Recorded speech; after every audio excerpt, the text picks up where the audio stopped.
Hey, good evening. It's Tom Rzapolsky. I'm currently serving as your board president. It's Thursday night, and I wanted to put together just a real quick video update for you, both with some information, but also with some perhaps an appeal or some words of encouragement. Um, when we face complicated or controversial decisions as a community, it's easy for things to get heated pretty quick, and they could become personal. And it's sad to see that occurs, usually on Facebook more than any place else because people are so bold behind their keyboard. But I wanted just to give you a little bit of information, and I hope that this will help bring the temperature down. I want to acknowledge that this might be frustrating, might be creating anxiety or fears or concerns. So I'm not trying to dismiss that. But I want to encourage you to reach out to me by way of email so I can share your thoughts of support or opposition, or if you're just neutral, maybe you don't understand it, maybe you want a question answered. But I believe there's a more healthy way to have this debate, usually in community roundtables, board meetings, by sending an email, having a conversation outside of Facebook. You see, on Facebook, it's easy for people to read a comment and read into that comment. You apply the tone that you're feeling. If somebody's speaking in opposition to you, I bet that voice in your head, it's a little more aggressive. They're mean. That was curt. That was rude. If I respond short, I'm being rude. If I respond long, then I'm a know-it-all, right? So that's just why Facebook is a bad place. The irony is, of course, I'll be posting this on Facebook, but I'm also going to send it to emails owners by way of email. But I want to cover a few things real quick, okay? Let's not get tangled up here. The board is in lockstep and in agreement that we are compelled and obligated to develop a policy, rules, and meaningful enforcement with regard to the subject of emergency vehicles having access to our community, being able to get to a fire, get to an emergency medical situation, or whatever. We did, in fact, receive correspondence from our local fire station following an emergency they had in the community where they just said, hey, it's a little tight in here. They provided some guidance. That was 2 years ago. Like many things in our community, things are a priority. They get set aside. They percolate by up. Why now? We had a recent fire in the community. We've had recent medical emergencies. Percolates back up. We take a look at this and recognize, we're compelled, and after speaking with our attorney, we're actually compelled to act. I don't think there's a single person on the board that says, gosh, I hope that we can solve this problem, this very complicated, controversial issue this year. Whether you like it or not, if you're serving on the board, you got to debate this. You got to place a vote in the hat. It's your responsibility to. So we're in that situation.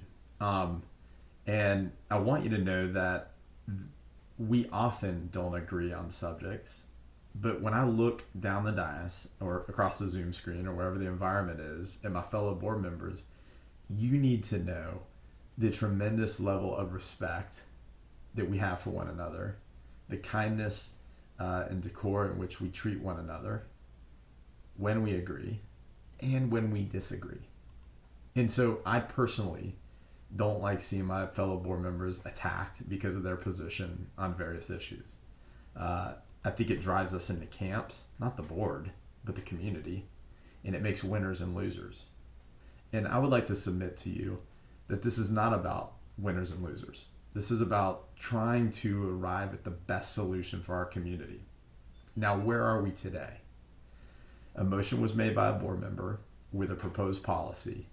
That policy was detailed, carefully and appropriately assembled, written. It was reviewed by legal counsel and given the thumbs up. There's precedent, there's case law, there's a lot of stuff that goes on behind that. So nothing sneaky was done. That was presented in a board meeting where it was openly debated by the board, where we agreed, disagreed, where owners in the audience, physically in the clubhouse and online, I think we had over 70 people attend that board meeting, were able to speak up. Some spoke in support, some spoke in opposition.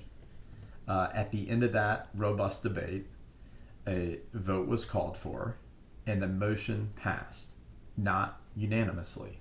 We have board members who support this policy of painting lines for lots of very good reasons. These are not mean people. They're not uninformed. You have to understand they've carefully looked at this and believe it to be the best way. They're smart. You have a body of members of the board who disagree with this policy, believe that it might be disruptive or have gone too far. They too care about the community. They too recognize and acknowledge that we need to do something. Just disagree on how to get there. The motion passed, and here's where I am. This is why I come to you today. As board president, I have an obligation to serve the community and the board, and there's different levels of that. Like there's some obligations, like you have to do this. You don't have to like it, but you have to do it. And there's a way that we conduct our business. And so my responsibility is to work with the manager and vendors to help implement the policies that the board made, even if I don't personally agree with them. I was one of the dissenting votes. We're not going to go through and vote count or point fingers at anybody because it doesn't matter. It's not healthy. Okay. But you can do your duty while saying, I would like to continue to pursue, to explore, to unpack alternatives that might be different, might be another way. Notice I didn't say better or worse or easier or harder, but that it's worthy of continuing to unpack. Some members of the community has read, I can't believe you would do this while the board is, how in the world do you offer, you're not being supportive. What kind of leadership is that? I think it's the exact kind of leadership you should demand and expect. It's exactly what you should expect of every single board member. Board members in support of this should continue to examine it, should continue to inspect it, right? To see if there are extenuating circumstances or change of perspective, right? If we had a policy where we said, we're going to bring the pool service in-house to save money and so that the pools will be better kept in better condition. As a board, we don't bless that and implement it and never examine, are we saving any money? Do the pools look any better? Was that a good decision or a bad decision, right? Sometimes you make the decision, you implement the policy and recognize, hey, great decision. Side note, the pools look great. That was a great decision. We're saving money. The pools look great. So we will keep doing that. Sometimes on the way to implementing a decision, you start to unpack and discover things that might be an issue, and it might cause you to take a second look at it. The reason I submit this to you is that if we have board members that were in support of this who now take another look or may change their position and want to go another way, or board members who were not in support of it and are offering alternatives, this is a conflict, all right? There's not a winner and a loser. This is good, robust, healthy debate. It's what should occur.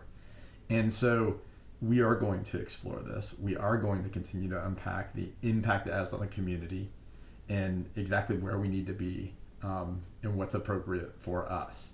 I just want to reiterate, from a policy perspective, it was carefully prepared, it was publicly noticed, it was debated, it was properly voted on.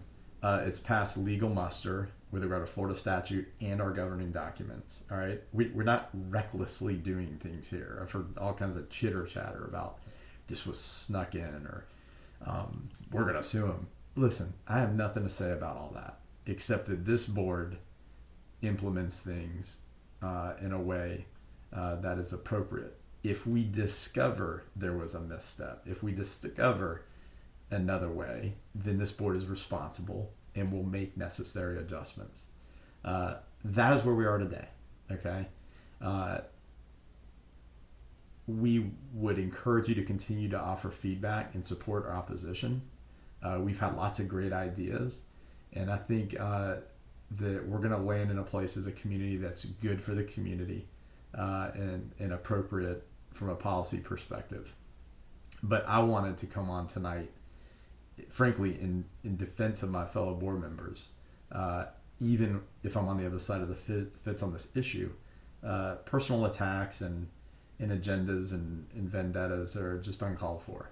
And it's difficult to sit as a member of the board and make these calls. Nobody does it recklessly, and I believe their intentions to be good. Those who support, those who oppose, we work this out. So let's continue the conversation.